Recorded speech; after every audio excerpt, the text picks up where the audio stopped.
ऐका ना, तुम्ही परमार्थ करा नका करू हा ज्याचा त्याचा प्रश्न आहे. लक्ष देऊन ऐका बरं का. तुम्ही परमार्थ करा नका करू हा ज्याचा त्याचा प्रश्न आहे. पण ईश्वरासारख्या सासू सासऱ्यांना घरात मरेपर्यंत माणसासारखी वागणूक द्या हाच खरा तुमच्यासाठी परमार्थ आहे. मी असं म्हणत नाही की तुम्ही त्यांची लई सेवा करा. ऐका ना, मी तर असं सांगल की तुमच्या लेकराच्या उष्ट्या दुधाचा चहा त्यांना द्या. मागतील तेव्हा अर्धी भाकर द्या. झोपता तिथं तांब्यावर पाणी ठेवा. ते जर सुखाने गेले ना तर काशीचा विश्वेश्वर सुद्धा तुमच्या घरी आल्याशिवाय राहणार नाही. म्हणून जीवनामध्ये मायबापाचे पाय पकडा. कारण ज्यांना मायबापाचे पाय पकडले त्याला जगात दुसरं कोणाचे पाय पकडण्याची गरजच पडणार नाही. इतके उपकार मायबापाचे. आपल्या भावकीनं आपल्या बापासमोरून चारचाकीमध्ये फेरफटके मारले. आपला बाप आयुष्यभर सायकलीवर झटत राहिला पण त्यानं कधी वाईट नाही वाटून घेतलं. कारण त्याचा विश्वास होता आपल्या लेकरावर. नवरात्रात गल्लीतल्या बायकांनी नवरात्रात 9 दिवस वेगवेगळ्या रंगाच्या साड्या घातल्या. आपल्या आईनं फाटक्या पदराची साडी घातली पण तिनं कधी वाईट नाही वाटून घेतलं. कारण तिला माहिती होतं की ज्या दिवशी माझं पोरगं यशवंत होईल, ज्या दिवशी माझं पोरगं कीर्तिवंत होईल, अरे त्यावेळेस 9,000 साड्या ऐपत घेण्याची ऐपत माझ्या लेकरामध्ये होईल. इतके उपकार काय मायबापाचे. काही जण म्हणतील दीदी ऐका ना, मायबापाचं दुःख काय असतं हे तुमच्या माझ्यासारख्यांना कळणार नाही. हे त्यांना विचारा ज्यांच्या जीवनातली मायही निघून गेली आणि ज्यांच्या जीवनातला बापही निघून गेला. ज्ञान्यांचे ज्ञानी योग्यांचे योगी परमपूज्य परमश्री महाविष्णूचा अवतार असणारे, ज्ञानाचा सागर असणारे, साधकांचे मायबाप अनाथाचे माय विषमौली ज्ञानोबारायांना ज्यावेळेस त्यांच्या जीवनातली खंत विचारली ना तर ज्ञानोबाराय सांगतात की मी रेड्यामुखी वेद बोलवलाय. चांगदेव 65 या अमृतानुभवसारखे महान ग्रंथ या समाजाला दिले. पण हे सर्व पाहण्यासाठी माझी आई रुक्मिणी आणि वडील विठ्ठलपंत जिवंत असे तर मला आणखी बरं वाटलं असतं. खरं सांगू, कीर्तनाला जात असताना एक 5 वर्षाची चिमुकली रस्त्यावर भाजीपाला विकत होती. मी सहज म्हणलं, का गं दीदी पालक आहे का? पालक काय विचारलं? पालक आहे का विचारलं. असं विचारल्यानंतर त्या 5 वर्षाच्या मुलीचे डोळे भरून आले आणि ते काय म्हणले सांगू तुम्हाला. ते म्हणले, दीदी खरं सांगू, आज जर मला पालक असते ना तर आज रस्त्यावर बसून भाजीपाला विकायची वेळ माझ्या आली नसती. सायन्स असं सांगतं की आईच्या रक्ताचे 4 थेंब आटतात त्यावेळेस दुधाचे 2 थेंब तयार होतात. म्हणून रक्ताचं दूध करून पाजते ती माय असते. म्हणून ज्या आईनं आपल्याला अमृत पाजलं त्या आईला कधी विष पाजू नका. आणि ज्या बापानं आपल्याला समाजात कसं वागायला शिकवलं त्या बापाची फक्त मान खाली जाईल एवढं काही करू नका. काही जण म्हणतील आम्ही प्रेम करत नाही का? करताना सगळे प्रेम करता. मायबापावर सगळे प्रेम करतात. पण लग्नाच्या अगोदर ज्या पोराला 22 वर्ष आई सोडून बाई दिसत नाही ते पोरग लग्न झाल्याच्या नंतर आई समोरच असते तरी आईला म्हणता, आई अगं ती कुठं गेली ग? एवढी जादू आहे. म्हणून जीवनामध्ये आई वडिलांची सेवा करा. आणि महिला मंडळ बरं का, ज्याच्याकडे बंगला आहे, ज्याच्याकडे पैसा आहे, ज्याच्याकडे भरपूर जमीन आहे ते जगातील सगळ्यात श्रीमंत आणि सुखी कुटुंब आहे असं मी म्हणलं असतं.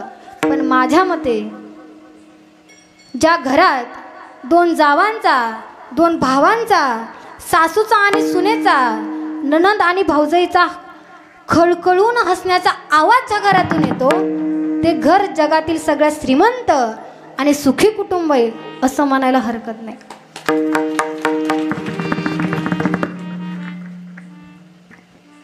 बरं का महिला मंडळ, मोठ्यांच्याच घरात पोरी द्यायचं डोक्यातून काढून टाका.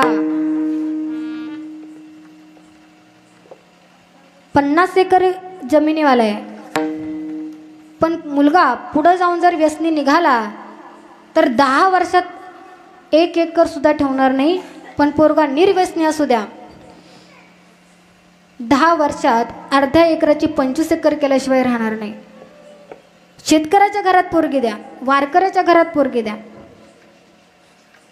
ज्या मुलाला सुसंस्कृती, ज्याला धर्म कळतो अशा पोराला पोरगी द्या. आणि दुसरी महत्त्वाची गोष्ट की ज्या शेतकऱ्यामुळं आपल्याला आज 2 टायमाचं अन्न खायला भेटतंय. खरं तर कष्ट ही एक क्षुल्लक शब्द आहे. शेती पिकवण्यासाठी कष्ट हा क्षुल्लक शब्द आहे. रक्ताचा घाम करावा लागतो आणि रक्ताचा घाम करून काळ्या मातीत टाकावा लागतो. त्यावेळेस विश्वाला जगवण्याचे मोती तयार होतात. आणि रक्ताचा घाम करून काळ्या माती टाकून ज्यावेळेस मोती तयार होतात, तो कारखाना फक्त माझ्या शेतकरी राजाकडे. म्हणून झोपताना एकदा तरी शेतकऱ्याची नक्कीच आठवण करा. तुम्ही जर एखादा 5 स्टार हॉटेलच्या समोर उभे राहिलात ना, त्याला म्हणा की आमच्यासोबत आमचं बाळक आहे, त्याला थोडंसं दूध पाहिजे.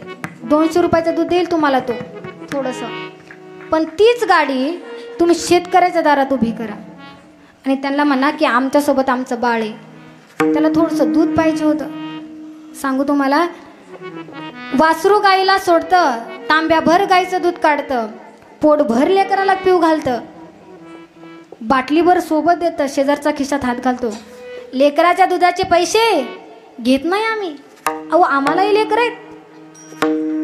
मोठ्या मनाचा राजा म्हणजे माझा शेतकरी राजा. मुळातच ते सोनं आहे. फक्त शेतकऱ्याच्या जीवनामध्ये 2 तोटे आहेत. एक, त्याचं जगणं निसर्गावर अवलंबून आहे.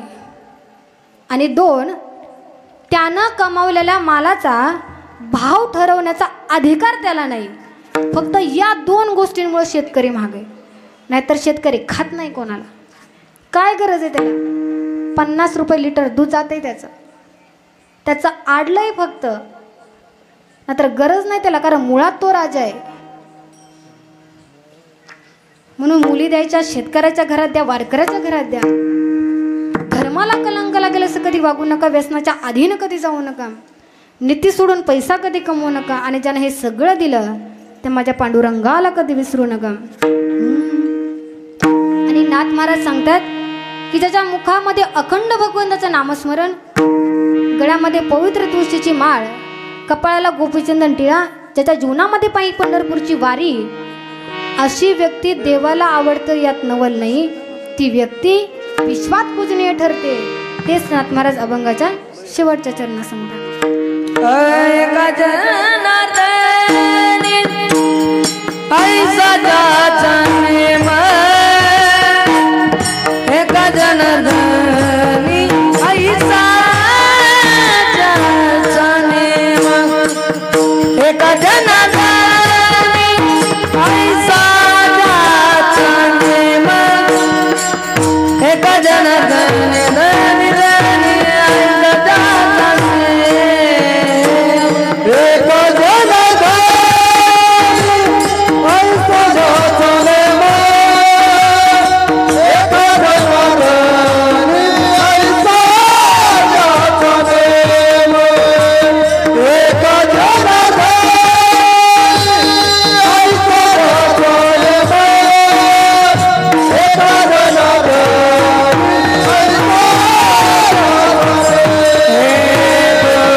जय